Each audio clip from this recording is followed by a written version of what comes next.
warahmatullahi wabarakatuh. Perkenalkan, nama saya adalah Aprilia Maulidina. Di sini saya sebagai presentator pertama akan menjelaskan sedikit tentang pengertian perencanaan karir. Dalam era globalisasi saat ini, persaingan di dunia kerja semakin ketat. Banyak orang bersaing untuk mendapatkan posisi yang terbatas. Karena itu, kita tidak bisa hanya mengandalkan nasib atau keberuntungan kita. Kita harus merencanakan karir sejak dini agar tidak bingung saat lulus atau masuk dunia kerja. Perencanaan karir menjadi sangat penting karena bisa membantu kita memahami diri sendiri seperti apa kelebihan, kekurangan, minat, dan tujuan hidup kita. Dengan tahu arah tujuan, kita bisa fokus mengembangkan kemampuan dan membuat langkah-langkah strategis untuk mencapainya. Bukan cuma itu, perubahan zaman dan teknologi juga membuat jenis pekerjaan dan kebutuhan industri berubah. Kalau kita tidak punya rencana, kita bisa tertinggal. Oleh karena itu, perencanaan karir bukan hanya kebutuhan tapi juga strategi penting agar kita bisa bersaing mencapai target karir dan sukses di masa depan. Mungkin hanya itu yang bisa saya sampaikan. Baik, di sini saya sebagai pemateri kedua akan menjelaskan tentang konsep perencanaan karir. Nah, di sini sudah tertulis bahwa tujuan utama dari perencanaan karir adalah membantu kita mengarahkan hidup profesional agar lebih terarah dan terorganisir. Terus bayangkan kalau kita mau pergi ke suatu tempat, tentu lebih baik kalau kita itu punya peta atau tahu arahnya kan. Nah, perencanaan karir ini seperti peta untuk perjalanan karir kita. Nah, dengan adanya tujuan karir yang jelas, kita jadi lebih mudah untuk membuat keputusan-keputusan yang penting terkait pendidikan, pelatihan, dan pekerjaan yang sesuai dengan apa yang kita cita-citakan. Nah, jadi kita itu tidak hanya ikut-ikutan teman atau mengambil pekerjaan yang ada saja, tetapi kita bisa memilih dengan sadar langkah-langkah yang akan membawa kita ke karir impian kita. Nah, selanjutnya yaitu di sini ada ciri-ciri konsep perencanaan karir. Yang pertama itu personal dan subjektif, yang mana perencanaan karir setiap orang itu unik dan berbeda-beda.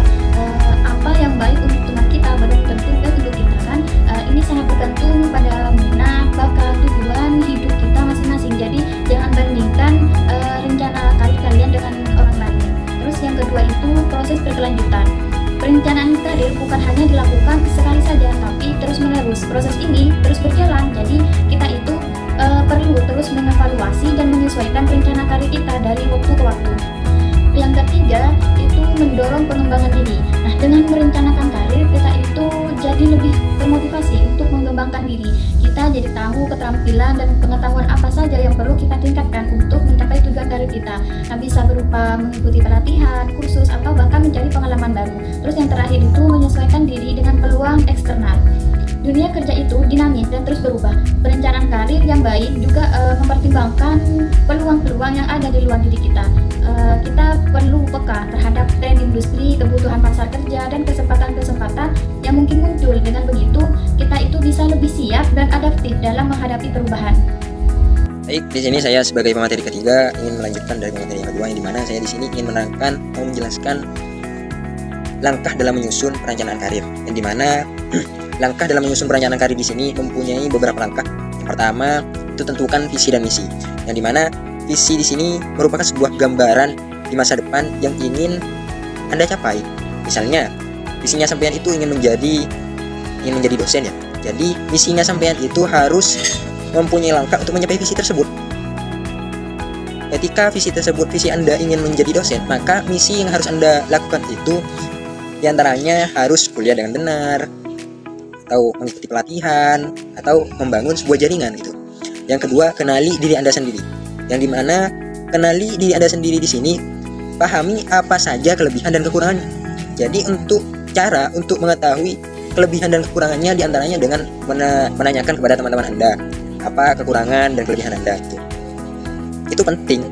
Kenali diri sendiri itu penting supaya kamu itu bisa memilih karir yang sesuai dengan kemampuannya Anda sendiri gitu. Yang ketiga, evaluasi pencapaian. Jadi yang ketiga ini, yang pertama itu kan Anda mempunyai visi dan misi. Jadi yang ketiga harus evaluasi, yang dimana evaluasi di sini evaluasi dari visi dan misinya sampean gitu.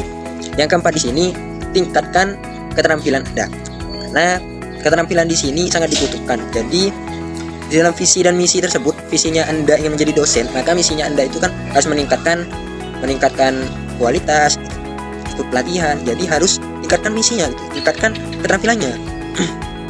Yang kelima itu ikut sesi Anda. Yang kelima di sini, kerjai apa yang kamu cintai dan cintai apa yang kamu kerjakan. baik jika presentator sebelumnya yaitu membahas teori saja tentang perencanaan karir, maka kali ini presentator terakhir yaitu membahas tentang kasus yang ada di dalam contoh kasus perencanaan karir. Anggaplah katakanlah Sirina namanya. Sirina yaitu latar belakang Sirina mahasiswa program studi manajemen bisnis saya semester 7 atau 8. Cita-cita Sirina yaitu menjadi konsultan keuangan syariah. Latar belakang Sirina yaitu aktif di organisasi ekstra atau intra maupun ekstra di kampus.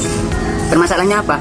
Permasalahannya yaitu jika Sirina yaitu lulus dari perkuliahan, nanti pergi ke mana? Atau nanti melanjutkan ke jenjang yang mana?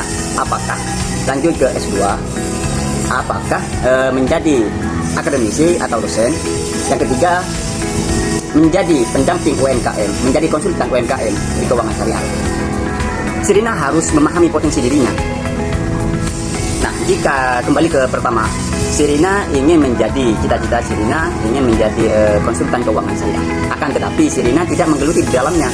Menjadi pertanyaan besar. Nah, jika Sirina itu memang cita-citanya menjadi konsultan keuangan syariah, maka Sirina itu menjalani step by step. Agar apa? Agar tujuan Sirina yaitu tercapai. Langkah-langkah pertama yaitu visi karir. Visi karir Sirina yaitu menjadi konsultan keuangan syariah. Nah, tujuannya jelas menjadi konsultan keuangan. Yang kedua yaitu misi Sirina, misi karirnya. Misi karirnya yaitu mengikuti pelatihan keuangan, entah itu keuangan ke UMKM, aktif dalam komunitas keuangan. Penilaian diri. Nah, di sini penilaian diri Sirina harus mengetahui kekuatan dirinya, harus memahami, harus bisa komunikasi dengan baik ke pelanggan konsumen nantinya di bidang keuangan syariah. Yang keempat, yang kelima maksudnya, yang kelima yaitu tahapan. Nah, langkah tindakan jika ambil Sirina yaitu pada tahun ke-1 dan kedua yaitu harus terjun langsung, harus magang ke BMT atau koperasi syariah yang lainnya. Yang kedua yaitu mengikuti lomba-lomba tentang keuangan syariah. Nah, jika pada tahun ke-1 dan tahun kedua yaitu sudah dijalani oleh Sirina, maka melanjutkan ke tahun berikutnya yaitu tahun ke-3 dan ke-4. Nah, tahun ketiga atau ke-4 ini mengikuti sertifikasi keuangan syariah dan bergabung dengan komunitas yang lebih tinggi daripada tahun 1 dan kedua. Agar apa? Agar potensi dirinya, agar potensi yang ada di dalam Sirina yaitu nampak lah. Pada tahun ke-4, pada tahun ke-5 sampai ke-10 yaitu menjadi konsultan profesional keuangan syariah, mendirikan lembaga pelatihan. Akan tetapi ingat bahwasanya proses menjadi konsultan keuangan syariah tidaklah mudah. Harus menjalani proses lebih dahulu, bisa dikatakan. Nah, begitu. Yang terakhir, evaluasi diri. Nah, jika sudah menjadi konsultan, apakah Sirina yaitu masih mempunyai kekurangan? Apakah di dalam komunikasi masih kurang? Apakah ketika melayani itu masih kurang? Kita Sirina itu harus introspeksi diri. Sekian dari saya, wallahu a'lam.